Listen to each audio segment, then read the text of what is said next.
Does your Jeep sway when you drive on the freeway? You probably need to replace this piece right here. Anyways, welcome back to the channel. Let's talk about the Jeep WJ sway. So a common issue on these Jeep Grand Cherokees from 99 to 2004 is this piece right here. Over time, it's gonna wear out. I mean, those are rubber bushings on there, and it does have a ball joint as well. So these are all parts that wear out over time. And on the WJ, the axle attaches here. Those two attach to the body, and then it has two control arms from the body to the axle. So it has 3 points of contact. And if any of those points of contact are bad, then the axle can actually, twist and move and rotate. So we're gonna be changing out the A-arm.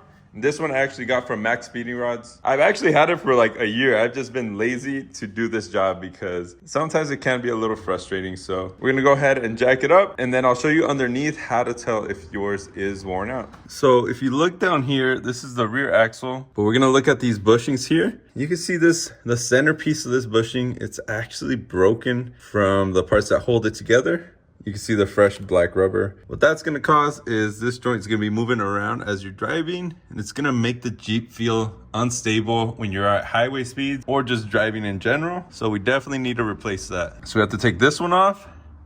Over here, there are 3 bolts that we need to remove as well. Underneath this metal cover, we have to bend down.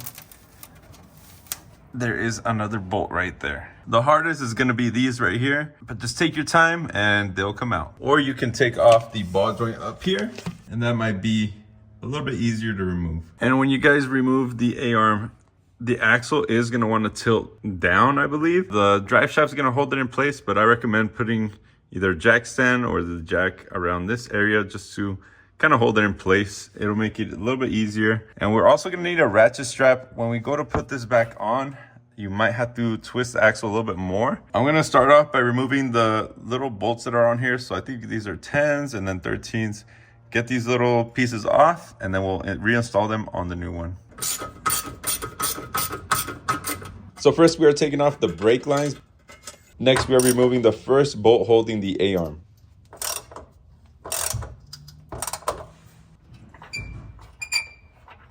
So now we got to take a 21 open wrench and remove those. Do not use a socket and a ratchet because they can get stuck in there. So just use an open wrench, 21. And if you need leverage, double up kind of like this. Make sure that it's on all the way.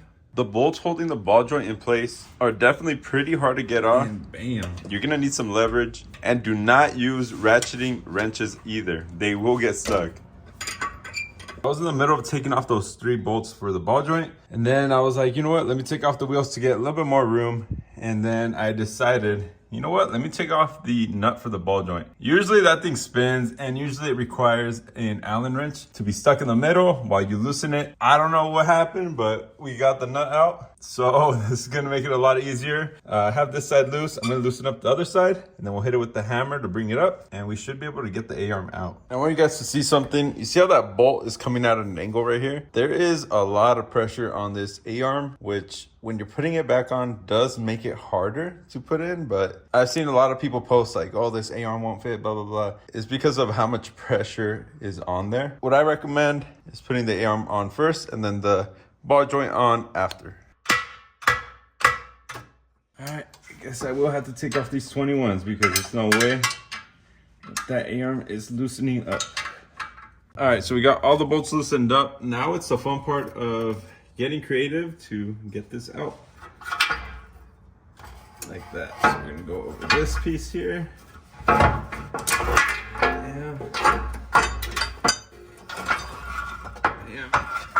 Okay.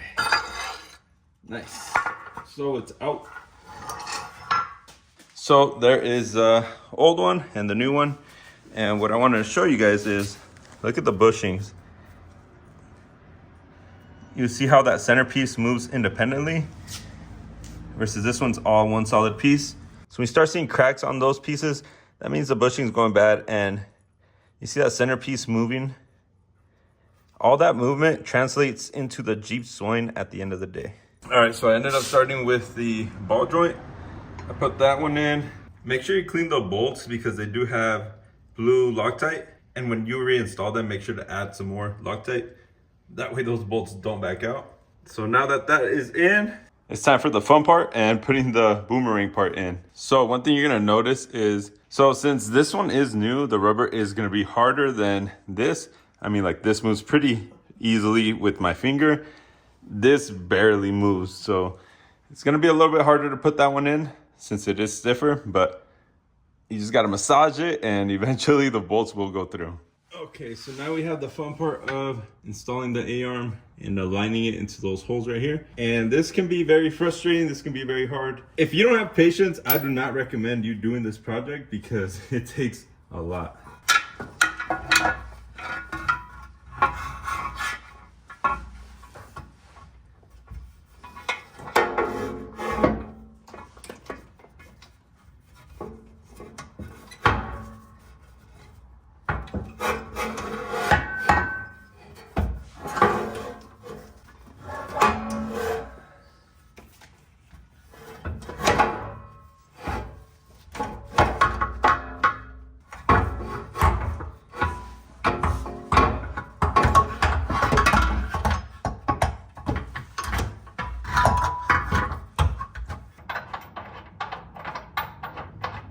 Okay, so we got one side in. Now we'll do this side, and then the last part will be the ball joint.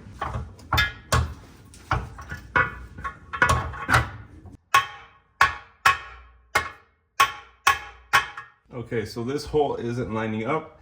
So what I'm gonna try to do is getting a ratchet strap to try to pull it. It needs to go more that way.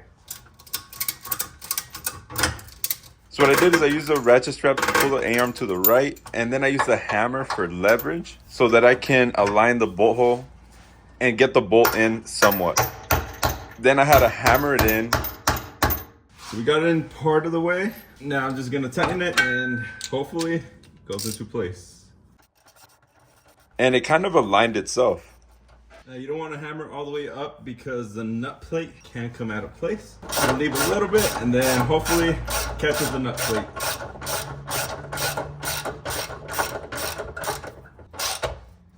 Wow. Now bushings like this, you don't want to tighten up until you're at ride height. You technically want to tighten it down when it is on ride height. Since I have the jack under here putting pressure on it, I'm gonna assume that that is pretty close to ride height, so I will go ahead and tighten everything. Now we can let this go. And you see how the ratchet strap made getting that bolt in a lot easier than usual. I honestly have struggled way more than that to get those bolts in, but luckily it is in. So now I just gotta put the ball joint in and tighten the other side, and we should be good to go. All right, so now I'm in here tightening the ball joints. And then afterwards, we gotta put the bolts back on to hold these brackets in place, and we should be good. This one is a little bit fun to get to, but everything is possible. You might need a friend at the end to tighten it real good to hold the top piece there. Luckily, this one isn't an Allen head. It's like a bolt head, so it'll be a little bit easier to tighten. So everything is nice and new in there. I couldn't get the bolts for these in there. The bolts were too small, so I have to get some bigger ones. The metal itself doesn't have any threads, but if you send it with an impact, it'll create threads. The metal is soft, so I just need to pick up some bigger bolts and we should be good, but it's good enough to drive right now, which is what we're gonna do and test it out. Okay, so I'm driving the Jeep, and so far, like, it's driving pretty straight.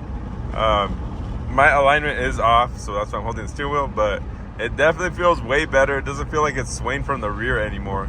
It actually feels like it wants to go straight, especially when I take turns. That's where I noticed the Jeep kind of like moving around a lot when I would take turns. So definitely fixed my issue. So if the video helped you guys out replacing the A-arm on your Jeep and fixing that sway that you get on the freeway, leave a comment down below. Make sure to leave a like and share with a friend. And I'll see you guys on the next video. Peace.